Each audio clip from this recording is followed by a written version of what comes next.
दोस्तों, जैसा कि आप सभी को पता है कि एनएफएल की वैकेंसीज आई थी, है ना। अब उसका एग्जाम डेट यहाँ पे मैं आपको बता दूंगा आज। ठीक है, सबसे पहले तो यहाँ पे ये देख लो कि भाई क्या क्या इंपॉर्टेंट है आपके लिए।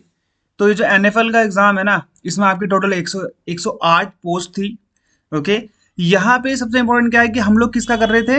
मैं कर रहा था स्टोर असिस्टेंट का, और इसका तो मैंने डेट मतलब वैसे बाकी सारे की डेट ही आ चुकी है। अकाउंट असिस्टेंट का, इन दोनों के लिए ही मैंने यहाँ पे आपको मॉक टेस्ट और मॉक टेस्ट कोर्स आपको यहाँ पे नीचे मिल जाएगा, वहाँ पे आप जाके देख सकते हो। ठीक है, इसका तो कहीं भी नहीं मिल रहा है, मैंने बनाया। और प्रीवियस ईयर पेपर भी आपको उसी में मिलेगा। ठीक है, ये चीज़ आप लोग ध्यान देना, पेपर आपका ऑफलाइन होना है। ओके। सो दैट कि बाद में आपको कन्फ्यूजन ना हो कि पेपर कैसा होगा कैसा नहीं होगा। पेपर आपका क्या होगा यहाँ पे, ऑफलाइन होगा, ओएमआर बेस्ड होगा। ओके। और जब आपकी जॉब लगेगी ना, वो कहाँ पे लगेगी, नांगल, भटिंडा, ओके, पानीपत, विजयपुर, एमपी का यूनिट है, कॉर्पोरेट ऑफिस है नोएडा में, वहां लगेगी आपकी नौकरी। National fertiliser limited. ओके, ये चीज आप लोग यहाँ पे ध्यान देना।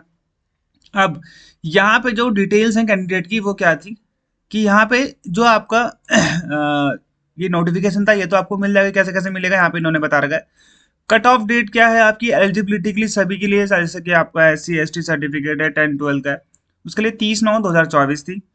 ओपनिंग डेट क्या थी ऑनलाइन एप्लीकेशन की, 9/10/2024 थी। लास्ट डेट क्या थी, 8/11/2024। एडिट करेक्शन कर पाओगे आप 10 से 11 के बीच में। ओके। कैंडिडेट्स को यहाँ पर ये बोला गया था कि आप जल्दी ये फॉर्म भर लेना, ये सभी को बताया, इसमें ऐसा कुछ है नहीं। एनएफएल की जो एग्जाम डेट है आएगी आपकी, वो 7 दिसंबर से 21 दिसंबर के बीच में आपका एग्जाम चलेगा। ओके। 7 दिसंबर से 21 दिसंबर के बीच में आपके एग्जाम होंगे एनएफएल के, और ये ऑफिशियली आपको मैं बता रहा हूँ, ऑफिशियली डिक्लेयर हो जाएगा। या अगर अगर नहीं हुआ है तो, अगर हो गया तो अच्छी बात है, नहीं हुआ है तो हो जाएगा। ओके। तो ये 7 दिसंबर से 21 दिसंबर, अब आपकी कौन सी पोस्ट के हिसाब से कौन सा आपने फॉर्म भरा है, वो आप पे डिपेंड करता है कि आपका पेपर कब पड़ेगा। आपका 21 को भी पढ़ सकता है, आपका 7 को भी पढ़ सकता है। ओके। तो यहाँ पे स्टोर असिस्टेंट की 19 वैकेंसी थी, अकाउंट असिस्टेंट की 10 वैकेंसी थी। 18 से 30 साल इसमें मांगा गया था। स्टोर असिस्टेंट में आपका ग्रेजुएट मांगा गया था 50% के साथ में। अकाउंट असिस्टेंट में भी बीकॉम मांगा गया था मिनिमम 50% के साथ में। ओके। ये है नॉर्मल के लिए। तो स्टोर असिस्टेंट सबने भर दिया होगा। ठीक है। यहाँ पे आपके से चार्ज लिया गया था, वो 200 रुपये आपसे चार्ज लिया गया था। ओके। कैरियर, ये आपको यहाँ पे मिल जाएगा। ऑफलाइन ओएमआर बेस्ड एग्जामिनेशन होगा आपका, यानी कि पेपर आपका बनेगा, उसके अंदर आपको ओएमआर मिलेगी। ओएमआर में आपने गोले गोले जो होते हैं ना, काले काले, वो टिक लगाने होंगे। ठीक है। तो ये चीज आप लोग ध्यान देना, optical mark reader OMR based exam होगा आपका। ओके। ये चीज आप ध्यान देना। आप बहुत सारी पोस्ट के लिए भी भर सकते थे, इसमें आपको अलग अलग से इसमें देना था। ठीक है, ये चीज आप लोग यहाँ पे ध्यान देना कि आप अगर काफ़ी सारी पोस्ट के लिए भी अगर आपने भरा होगा, तो आपके सारे एडमिट कार्ड आपके आ गए होंगे, एक ही जो आपकी वेबसाइट है या फिर जो आपका लॉगिन करते हैं वहाँ पे। ठीक है। तो इन दोनों के ही कोर्स आपको नीचे मिल जाएंगे, जो कि मॉक टेस्ट कोर्स हैं, मॉक टेस्ट हैं, उसमें प्रीवियस ईयर पेपर है, जाके आप अटेम्प्ट करो। अब यहाँ पे सैलरी देख लो। ठीक है। आप आते हो W5 में, W4 W5 में आते हैं, जो ये वाली है। ठीक है, जो मैं स्टोर असिस्टेंट और अकाउंट असिस्टेंट बोल रहा हूँ, ये जो पे लेवल है ना, सेंट्रल गवर्नमेंट का नहीं है। क्योंकि यहाँ पे क्यों नहीं है, यहाँ पे क्या लिखा हुआ है। ठीक है, यहाँ पे क्या लिखा हुआ है, गवर्नमेंट ऑफ इंडिया अंडरटेकिंग, यानी कि ये क्या है, पब्लिक सेक्टर अंडरटेकिंग है। यानी कि ये कौन सी कंपनी होगी, ये होगी सरकारी कंपनी। ओके। ये एक सरकारी कंपनी है। सरकारी कंपनी के साथ साथ में यहाँ पे आपको ये ध्यान देना है कि 108 वैकेंसी थी। तो जब सरकारी कंपनियों की बात आती है, तो वहाँ पे जो पे लेवल होता है, वो 1 2 3 4 5 के हिसाब से नहीं होता।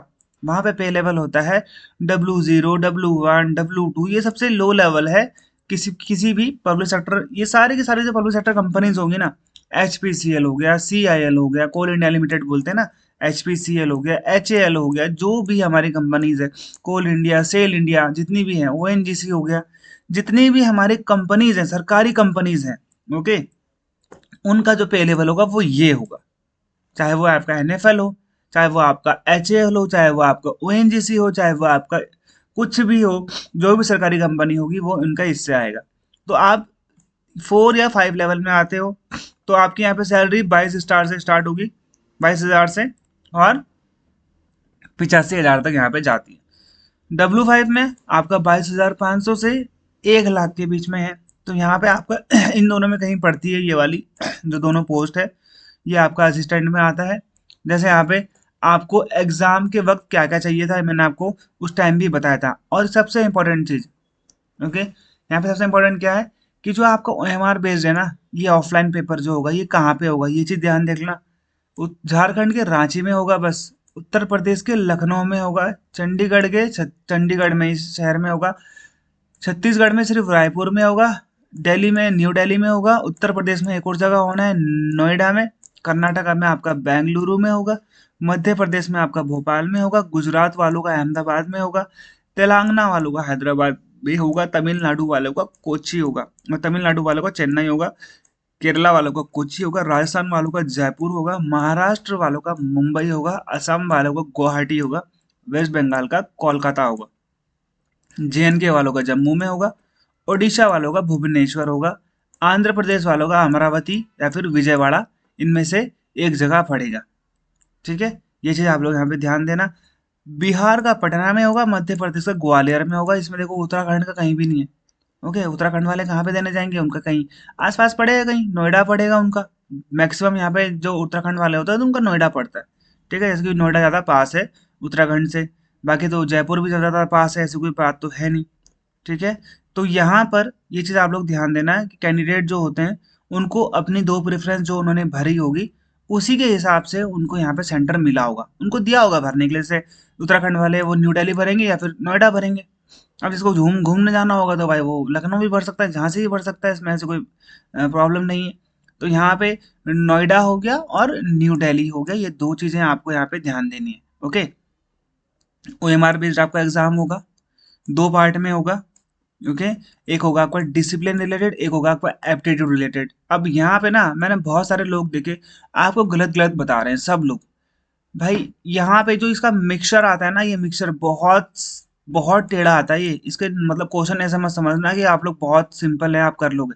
ये एप्टीट्यूड टेस्ट में ना, इसमें आपका इंग्लिश भी होगा, इसमें आपका रीजनिंग जीके भी आएगा, इसमें क्वांट्स भी होगा। ओके, ये चीज आप ध्यान देना, चारों चीज का मिक्सचर होता है ये। एक क्वेश्चन रीजनिंग का, दूसरा क्वेश्चन जीके का होता है, तीसरा क्वेश्चन इंग्लिश का, फिर ऐसे करके मैथ्स का, फिर दो मैथ्स का, फिर एक रीजनिंग का, ऐसे करके इन्होंने क्वेश्चन दिए रहते हैं। ओके, अब यहाँ पे डिसिप्लिन रिलेटेड होगा आपका 100 नंबर का। ठीक है, ये चीज आप लोग यहाँ पे ध्यान देना। 2 घंटे का आपका पेपर होगा, टोटल नंबर आपके 150 मार्क्स हैं, 1 मार्क्स ईच। ओके, अब डिपेंड करता है आपके क्वेश्चन आपके उसमें कितने। देखो 100 क्वेश्चन में बता रहा था ना आपको, 100 क्वेश्चन होंगे आपके जो आपका डिसिप्लिन होगा, जैसे आपका है अगर स्टोर कीपर वाला तो वो आपको स्टोर कीपर वाले में मिल जाएगा। और ये 50 क्वेश्चन होंगे आपके जनरल इंग्लिश क्वांट रीजनिंग वाले मिक्सर होंगे। नो नेगेटिव मार्किंग, कोई भी नेगेटिव मार्किंग नहीं, सारे के सारे करके आना। ठीक है, और जो भी आपका सिलेक्शन होगा वो प्योरली बेस्ड होगा आपके ओएमआर टेस्ट के हिसाब से। ठीक है भाई, तो ये थी मेरी तरफ से, जाके कोर्स चेक कर लेना, आपके फायदे के लिए है। आपके पास दिन कम रहेगा, या तैयारी कर लो अब 10 दिन, 10 मॉक टेस्ट भी दे दिए तो बहुत है आपके लिए। ठीक है, बाय बाय, जय हिंद।